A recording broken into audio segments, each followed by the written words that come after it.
আসরের টাইম। আসরের পরে মাগরিবের আগ পর্যন্ত কিছু সংসারের কাজ করলে করলো, না হইলে নাই। মাগরিবের পরে আবার রান্দার আয়োজন শুরু, খাওয়া দাওয়া কইরা ঘুমাইতে ঘুমাইতে এশার নামাজের টাইম পার। বাচ্চারে নামাজ শিখানির টাইম কই। এইভাবেই আমাদের সমাজের মুসলমান মা বাবার জীবন যায়।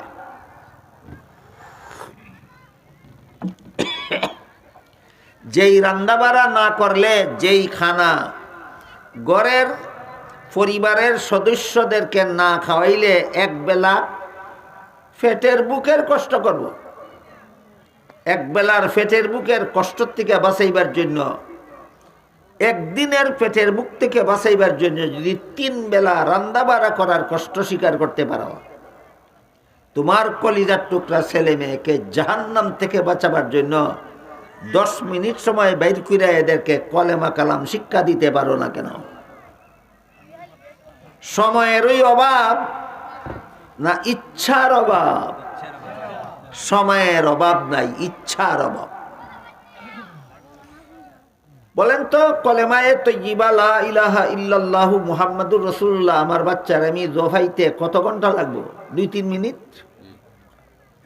এক আল্লাহ ছাড়া কোনো মাবুদ নাই, হযরত মুহাম্মদ সাল্লাল্লাহু আলাইহি ওয়াসাল্লাম আল্লাহর রাসূল, এই অর্থটা জোফাইতে কত ঘন্টা লাগবে? 2-4 মিনিট।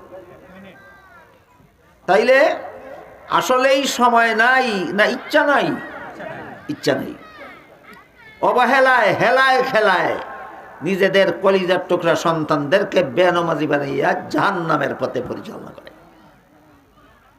আমার ছাত্র জমানাতে একদিন মাদ্রাসা ছুটির পরে মাদ্রাসার থেকে বেরিয়েছি, লজিঙ্গ যাইতাম। বেরিয়া মাঠও নামছি, আরেক বেটায় গরু রাখে। এই সময় বাঁশের ছাত্রী আছিল, আপনারা মুরব্বী যারা কইতে পারবেন। এখন এই নবীন ফুলা ভানে কইতে তো না, বাঁশের ছাত্রী কারে কয়। বাঁশের ছাত্রীর মধ্যে একটা লাঠি ঢুকাইয়া এটা কান্দ ফালাইয়া গরু দেখে আর গান গায়। গানও টান দিছে, কয় হেলায় খেলায় জীবনটা যদি চলে যায়। ছাত্রীর পিছিতে আমি আইতেছি, দেখছেন আমারে চিনে। ছাত্রীর পিছনে থাকা অবস্থায় গানটা খালি টান দিছে, হেলায় খেলায় জীবনটা যদি চলে যায়। এমনি আমি ছাত্রীর সামনে আইয়া চোখে চোখে সেয়া জিজ্ঞাসা করলাম, তারপর? খালি কইছি তারপর। এমনি তার চেহারার রং তামাশা মুহূর্তে বিলীন হয়ে গেছে, চেহারা মলিন হইয়া গেছে। কয়দূর তারপরে তো বিপদ। তাহলে বুঝে বুঝে কাহা বুঝে কইতে হারে না, সবে বুঝে হেলায় খেলায় যে জীবনটা কেমন ধ্বংস করা করতেছি, জাহান্নামের দিকে নিয়ে যাইতেছি, মনে মনে খবর আছে। এইভাবে হেলায় খেলায় জীবনটা কোনো বুদ্ধিমান ধ্বংস করে দিতে পারে না। এজন্য হাদিস শরীফে রাসূল করিম সাল্লাল্লাহু আলাইহি ওয়াসাল্লাম বলেন, আল কাজ্জিসু মান দানা নাফসাহু ওয়া আমিলা লিমা বাদাল মাউত। ওই ব্যক্তি বুদ্ধিমান যে তার মনের গোলামি করে না, গোলামি করে আল্লাহর। যারা মনের গোলামি করে এরা বোকা, এই মনের গোলামি এদেরকে জাহান্নামে নিয়ে যাবে। যারা আল্লাহর গোলামি করে এরা বুদ্ধিমান, আল্লাহর গোলামি এদেরকে জান্নাতে নিয়ে যাবে।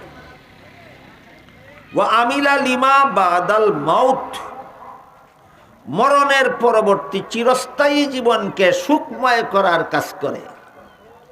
দুনিয়ার ক্ষণস্থায়ী জীবনকে সুখময় করার কাজ তো বেদিন কাফিরেও করে। বলেন তো আপনারা, দুনিয়ার জীবনে সুখে শান্তিতে থাকার খাওয়ার জন্য বেদিন কাফিরে কাজ করে না? কাফিরের কাজে আর মুমিনের কাজে বেশ কম কোথায়? কাফিরে শুধু দুনিয়ার ক্ষণস্থায়ী জীবনের বুক বিলাসের কাজ নিয়েই ব্যস্ত থাকে।